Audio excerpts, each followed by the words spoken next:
Hi, good to see you, Malachi. Thank you.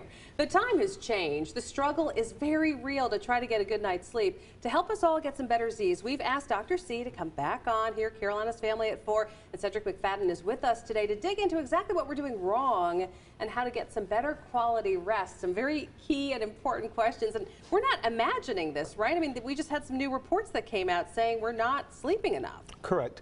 Some of the studies actually show that both children and adults are not sleeping enough. We suspect that the American Society of, actually the American Academy of Sleep Medicine recommends that adults get 7 hours of sleep each night. Wow.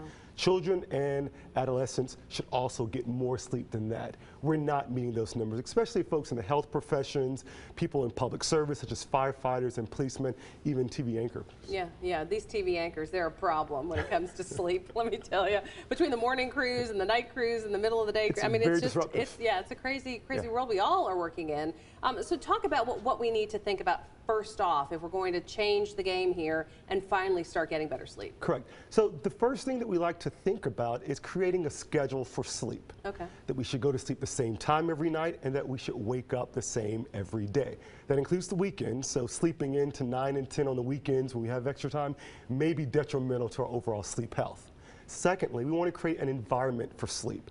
We want to turn the electronics off for both adults and children for at least about an hour before. So no electronics before bed because that blue light can be disruptive to our sleep. Will you talk to our kids about this, please? No, I'm just kidding. All of our children, yeah, everyone's kids. Yeah. It's a hard struggle for parents to kind of grab control of those electronic devices and take them away, but it's important. For all of us. And so if we as parents can be examples, certainly that can change the paradigm.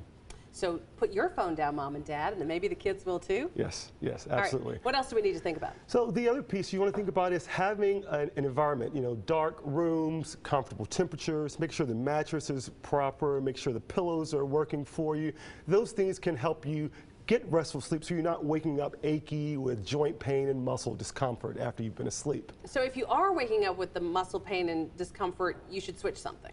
Something may not be working right for you, and perhaps you're tossing and turning because you're thinking too much. So another recommendation is before going to bed, perhaps create a to-do list of the things that you have for the next day so that as you're sleeping, you're not going over that over and over. You've already done that, and now you can focus on sleep. You can get up in the morning and start checking things off. Yes. And not in the middle of the night. Not in the middle of the night. And if you find you're waking in the middle of the night, you may want to talk with your doctor if it's a recurring pattern that you're seeing. Okay, and then when it comes to other things can wake people up, I mean, there can be other issues, right, where older men may be going to the bathroom more and more often, and it could be a prostate. I mean, like, what other things do we need to be thinking about that could be playing a role in that sleep disruption? Right, so if you're finding that the next day that you're drowsy, you're falling asleep at the red light, you could be having other medical problems. Sleep apnea, that can be another situation where you're not quite getting that deep sleep like you need, and then you're still feeling restless the next day. This is also present in children who wake up and they're feeling moody,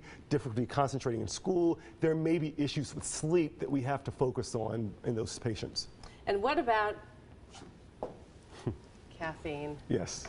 What about it? Is it bad? It's bad. So it's not bad, but recommendations are that we really refrain from not only just caffeine, but even alcohol, nicotine, and even eating certain hours before going to sleep, whether it's 1 or 2 hours, giving your body a chance to get these stimulants out of the system so that you can relax and get to sleep. Because sleep can help not only improve your concentration and mood, it can also, studies show, increase or decrease your risk of having heart problems and chronic diseases such as diabetes as well. It can also help you maintain your weight by getting good nights of sleep.